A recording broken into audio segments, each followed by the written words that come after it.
வணக்கம். இன்றைக்கி நம்ம மட்டன் குழம்பு எப்படி செய்யலாம்னு சொல்லி பார்க்கலாம். அதுக்கு நம்ம அடுப்பை பற்ற வச்சுக்கலாம். ஒரு குக்கர் எடுத்து வச்சுக்கலாம். தேவையான அளவு எண்ணெய் ஊற்றிக்கலாம். பட்டை, கிராம்பு, பெருஞ்சீரகம் அந்த மாதிரி ஐட்டங்கள் சேர்த்துக்கலாம். நல்லா போட்டு ஒரு கிளறி விட்டுடலாம். பொரிஞ்சீரகம் நல்லா பொரிஞ்சு வந்ததுக்கப்புறம் நறுக்கி வச்சுருக்கிற பல்லாரி வெங்காயத்தை போட்டுக்கலாம்.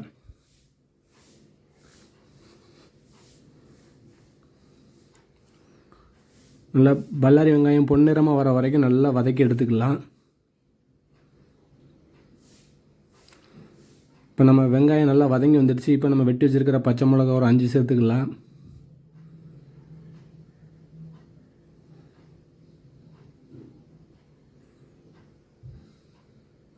இப்போ பச்சை மிளகாவும் ஓரளவுக்கு நல்லா வதங்கிடுச்சு.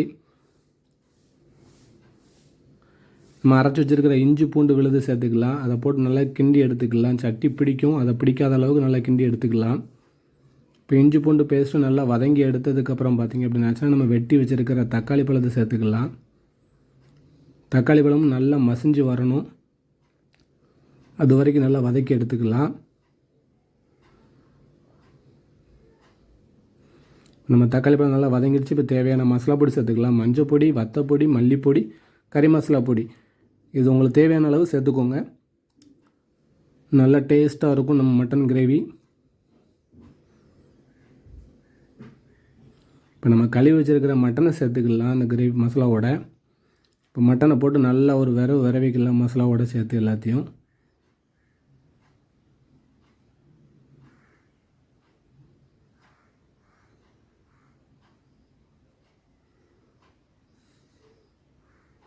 இப்போ தேவையான அளவு மட்டன் குழம்புக்கு தேவையான அளவு உப்பு சேர்த்துக்கலாம்.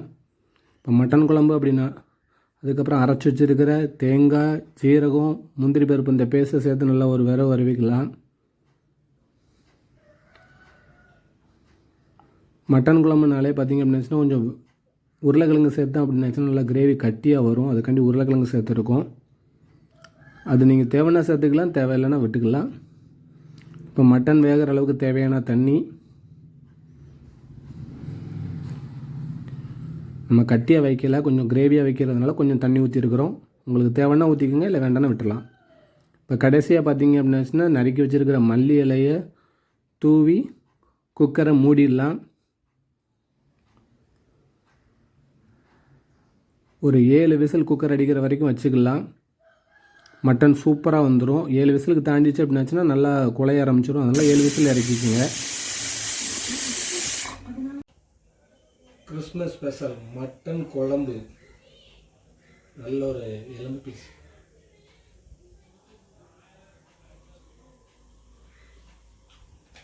அதெல்லாம் வந்துட்டு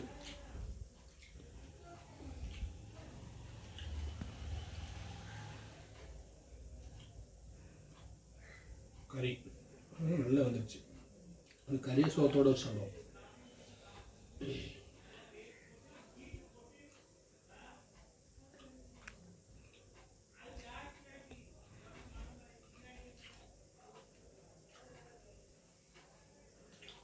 சூப்பராக இருக்கும் மட்டன் குழம்பு. இதே மாதிரி நீங்களும் செஞ்சு பாருங்கள் உங்கள் வீட்டில். எல்லாத்துக்கும் கிறிஸ்மஸ் நல்வாழ்த்துக்கள். நாங்கள் கேக்கு எல்லார் வீட்டும் கொடுக்க முடியாது, அதனால் வீடியோவில் காட்டுறேன் கேக்கு. ஹாப்பி கிறிஸ்மஸ் எல்லாத்துக்கும். அடுத்த வீடியோவில் பார்ப்போம். பாய்.